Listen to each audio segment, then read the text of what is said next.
walk, I can talk, I can even shit my pants. Hello, I'm Hot Toddy, and welcome to another all-new episode of Get Real. And I'm flying solo on this episode because Miss Pingrino did not see this movie. A, she had to work, and B, she couldn't have given two shits about it as well. The movie we're talking about on this episode is Fantastic Four: First Steps, the latest from the Marvel Cinematic Universe.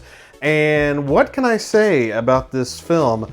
I loved it. I'm just gonna get it out of the way. Spoiler alert right here. I loved this movie. It was 10 times better than I thought it was gonna be. I honestly thought, because I mean, Marvel has kind of hit a wall. I think we can all agree with that. Marvel has hit a massive wall. Kevin Feige even admitted that after the Infinity Saga, he really didn't know what to do at that point. He didn't know really where to go with the story, but he had to carry on with it, obviously. And so here we are. We've been getting kind of subpar Marvel movies for the last, 4 or 5 years now. But every so often, there's those little nuggets, those little gems that come out of nowhere and prove to be really good movies. Guardians of the Galaxy Volume 3 is a great example of that, and now I highly believe that Fantastic Four: First Steps is another great example. It is just all around, I think, a great movie. Not to say that it doesn't have some little issues here and there, and we'll get into that, but I think it is a great film, and I don't know. It might be one of the best films of the year. Just my opinion, but I highly believe that. Well, isn't that special? One of the things that I loved about it is the fact that, of course, this is the third iteration of the Fantastic Four franchise on the big screen.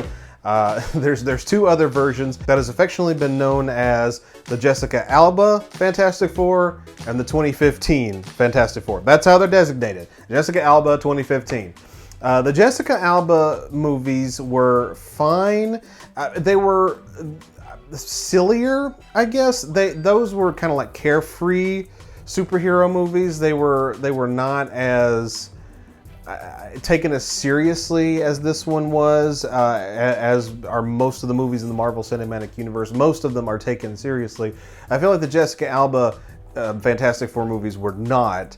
And they tried to take the 2015 one seriously. It just did not work. That movie was just garbage. But the thing that is different that I really liked, especially from the Jessica Alba movies, is the fact that we had a very quick backstory. We didn't see them become the Fantastic Four. We didn't go through all that. It's very reminiscent of the Spider-Man movies. I love the fact that we didn't have to drag all that out and be like, here's how he became Spider-Man. No, he just is. The movie starts, he's Spider-Man. This movie starts, they're the Fantastic Four. But you get a little backstory. It explains, there's like a documentary, no, TV show. It was a TV show that was introducing them, and it told the quick backstory of how it all happened. We know the story of what happened to the Fantastic Four. They go to space, they meet some sort of anomaly up there, they get superpowers. And that's basically what we're told. We don't have to see it. So we bypass that whole origin story, and with the exception of some films where we absolutely had to have that origin story, Marvel's been pretty good. The cinematic universe has been pretty good about just saying, fuck all that. Let's just get into the movie. Here it is. Here's what we're going to do. Here's what we're going to talk about. And so it's refreshing that we revisit one of these franchises that we've done in the past where we had to drag all that out. In the Jessica Alba version, it was, I don't know if we want to be superheroes. The worst was Ben Grimm not wanting to be the Thing and walking around thinking he was a monster and people running away from him. I need you to be patient for a little while longer. Reed, look at me! I am looking! We cut all that out. We cut out all the fat with this movie. We dive head in first. And that's another thing, everybody loves them. This car? This film takes place in, because we are in the multiverse saga, it takes place in a different universe, on a different Earth. And this Earth is like it's in the middle of the 1960s right now. It is like smack dab in the 1960s. And so there is a theme of like the 1960s retro feel mixed with futuristic things, futuristic buildings, obviously futuristic, you know, like technology and everything like that. And I really admired that because it's different from any of the other Marvel movies we've seen.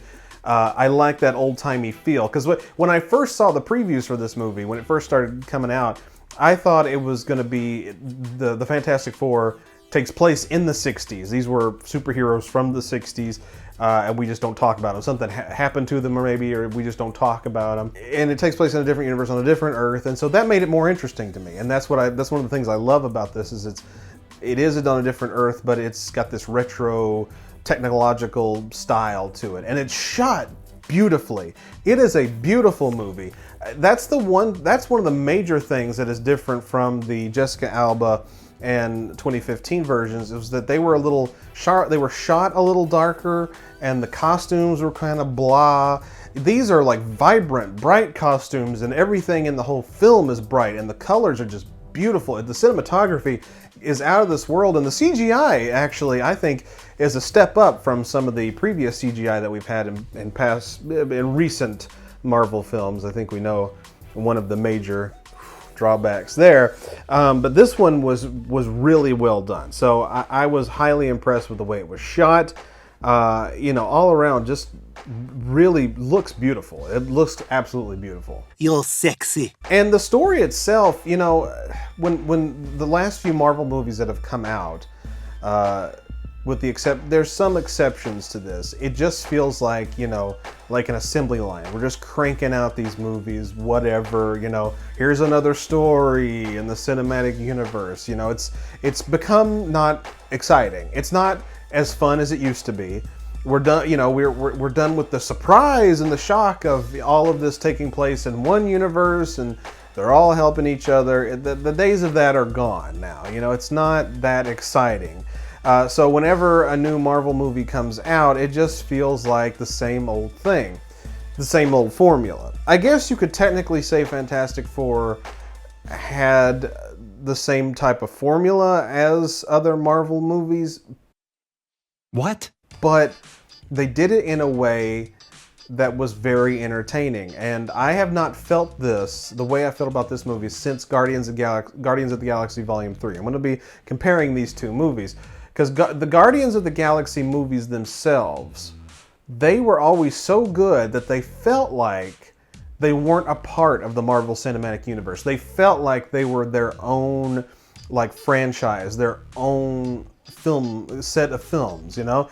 And that's what is so unique about them, and what I love is it takes you out of that Marvel cinematic, you know, whatever. You're just drawn into the story of Guardians of the Galaxy, and you forget, oh wait, this takes place with Iron Man and Captain America and all them. That's how I felt with Fantastic Four, was I forgot for a little bit that this is a Marvel Cinematic Universe project, that this isn't just some, you know, random superhero movie. This is a part of that universe. And that was extremely refreshing, because it's been so long since I've seen a movie that has given me that feeling. And so I was really impressed with just how engaging the story was, to the point that I felt like this was its own entity. It had nothing to do with Marvel, and that was really great. Speaking of the story, it really held your interest from beginning to end. There were no like dull moments to the point where it's, you know, like there's too much exposition.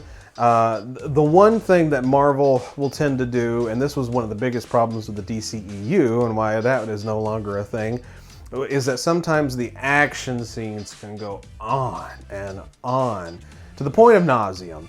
That didn't happen in this movie. The action scenes were kept at a minimal pace and were really good. You know, you got in, you got out, problem solved or problem not solved, whatever the case may be in the scene that you're in. So I was really impressed with just how compelling the story was. There was no, we got to do this, we got to do that, we got to do that, we got to do this. It was, this is the story. We got to go track down the bad guy. We failed to beat up the bad guy. The bad guy's gonna come. And the bad guy's gonna come. And the bad guy's gonna come. And the bad guy's gonna come. Why I like to be nude. so we have to beat up the bad guy when he gets here. You know, it was simple, in and out, and I like that. You know, I feel like with other Marvel movies, you stretch that out to a point where it's just not fun. Well, it's not fun. And so, again, refreshing that we were able to keep at a steady pace with the story. Bing, bang, boom. And it didn't feel long at all. The whole story, the whole movie felt like it went by super fast. And I credit that to just how good the movie is. I feel like they really took the time to make this a decent film. Some have been saying that the final fight with Galacticus, the bad guy in the movie, was a little underwhelming. And I wholeheartedly disagree. And the reason why I disagree is because I think it was properly timed. Like I was saying, like it was paced out properly.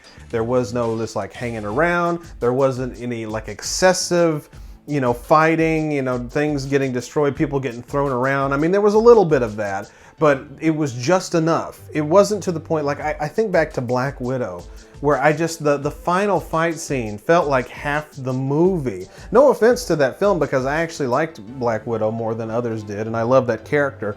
But I just feel like it drug on, and you didn't get that with this movie. There was so much buildup to that final fight sequence that you were just ready. You were ready for whatever it was going to bring, and it brought just enough. And it was a final confrontation that was entertaining, while at the same time, you know, kept you on the edge of your seat. So that was another thing that I really liked. In my opinion, I think that the final fight scene was done just right. I didn't find it underwhelming at all. I think it was evenly paced for what the story was trying to build. You know, because this didn't take place way out, you know, in the universe somewhere. This didn't take place, you know, in some area of Earth where, you know, fighting could go on for days and days. It takes place in this 1960s retro-filled New York on a different Earth in a different universe. So, you know, it just felt like what would happen if a set of superheroes were there to fight a bad guy. So, I mean, I think the final fight scene was perfect. Something I noticed about this film, as opposed to the other Fantastic Four movies, is that they were taken a little bit more seriously. I think they did try to take the 2015 Fantastic Four more serious in that film, but nothing came off right in that film. So that's why nothing good came from that. And I feel like the Jessica Alba Fantastic Four films were a little goofy. They're a little too goofy, you know. I feel like they tried too hard, I feel like, with those films. They really did. And it went from being, you know, kind of like cute and funny to just annoying a little bit. My mom always says, I always liked those Fantastic Four movies, and I'm not really dogging them. It just was not, it's not what you would have seen in the cinematic universe. So the Fantastic Four in this film, it's kind of hard to explain, but you can just tell that there was more care taken to their characters. Are we safe? I don't know.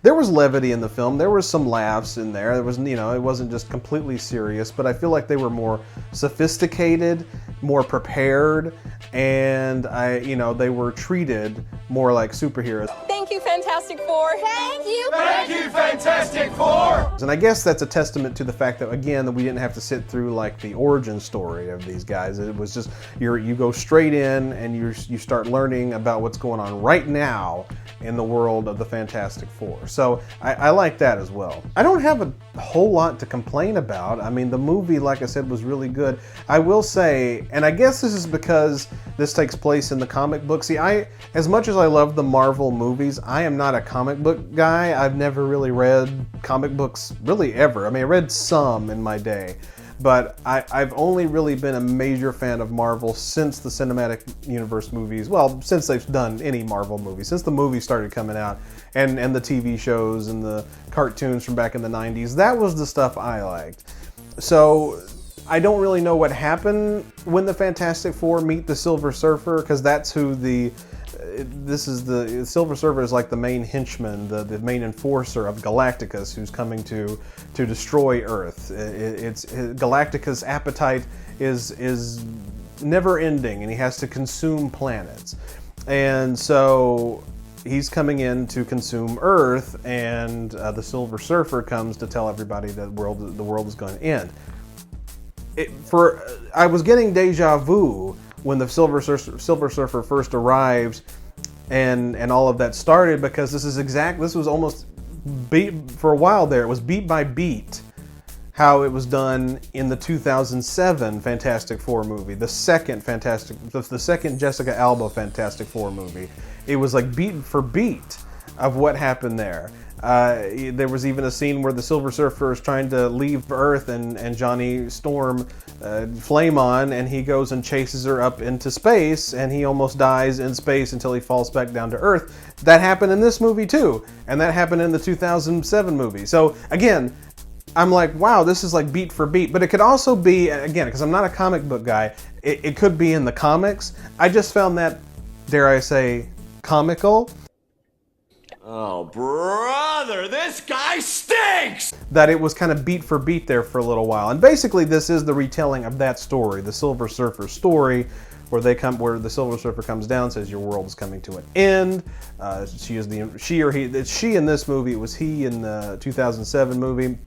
Again, I don't know if it's a she or he in the comic books, but they come down, they say the world's coming to an end. Galacticus comes to destroy the world, but the Fantastic Four stops it from happening somewhere or another. It's different in every movie now, I guess, but yeah, so I found that weird, that it was kind of beat for beat of the 2007 movie for a little bit there, and then it kind of veered off. But again, I need to go back and watch the 2007 movie. Maybe it was exactly the same, or maybe it's different. I know I recognized a lot of that. So I took a couple points off from that, because I'm like, you could have switched it up a little bit. You didn't have to go shot for shot. Even if it is in the comic book, you could steer away from it a little bit. I mean, they did it in the Iron Man movies. You know, the Mandarin was a different character than what it was in the comic book. So you could have done that. You could have like changed things up a little bit so it wasn't exactly the same, but that's more of a nitpick than anything else. Question is, where do they go from here? Obviously, the Fantastic Four will be joining up with the latest rendition of the Avengers. Everybody that's been a part of that was introduced rather during the multiverse saga. So where do we go? What do we do from here? What comes up next? You know, that's the question. And here's another great question, because I've mentioned the different universes. I've talked about the 2007 and 2005 Jessica Alba movies, the 2015. Oh, you know who I haven't mentioned? The 1994 Roger Corman classic. It was so classic it wasn't even supposed to be released. Oh, but all those bootleg copies got out there, and now everybody knows about the Roger Corman movie that was not supposed to be. Those guys even get cameos in this movie. Like, they took a lot of care, which I thought was really neat, that they let the 94 Roger Corman Fantastic Four have cameos as different characters in the film. Like, it's cute things like that makes me love this movie. But anyway, getting back to my original point, you have those universes. Are they going to pull a Spider-Man and have the Fantastic Four of the cinematic universe commingle with the Jessica Alba Fantastic Four, with the 2015 Fantastic Four, hell, even the Roger Corman Fantastic Four? Are we going to do that? Are they going to bring them all in and have something like that happen in an upcoming Fantastic Four movie? Frankly, I hope they don't. That was a great thing for Spider-Man, but it would just be playing on one note if you did it again with the Fantastic Four. I say steer away from that. Let's just keep this on one track, this Fantastic Four. And that's another thing, like, I don't know how good sequels for this film would be.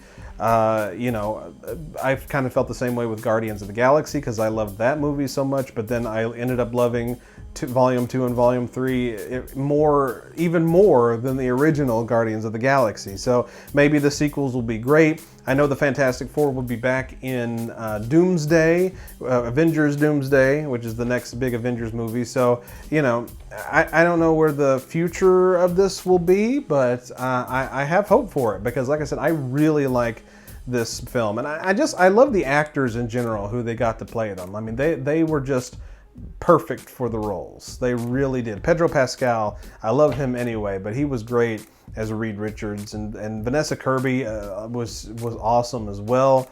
The other two actors I'm not super familiar with, but I mean, they were perfect for the role too. So I mean, they found the right people to play the right roles. So, you know, as long as they keep coming back, I think we'll probably have some good movies. But now the question is, what is better? What's the better summer superhero blockbuster? Is it Fantastic Four: First Steps or Superman? I have not seen Superman. I know, blasphemy. I have not seen Superman yet.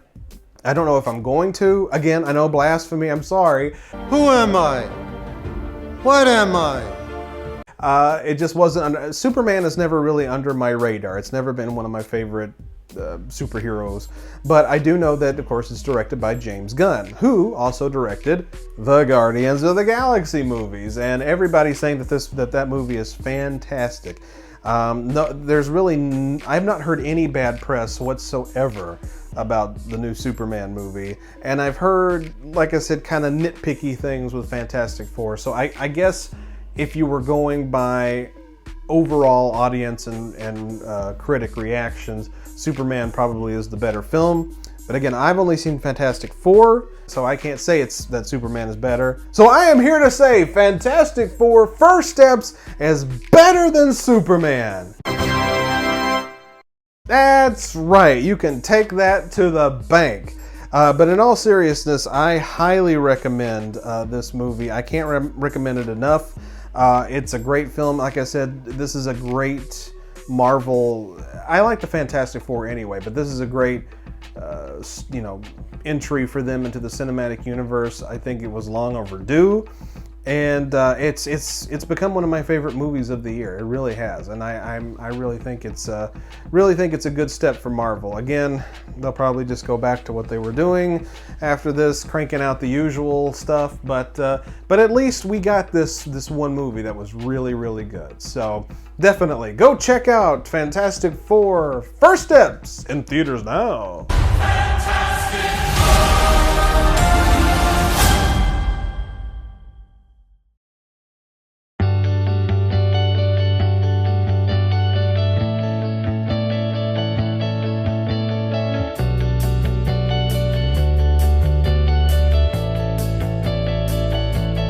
Okay, have a crappy weekend. Hope your house burns down.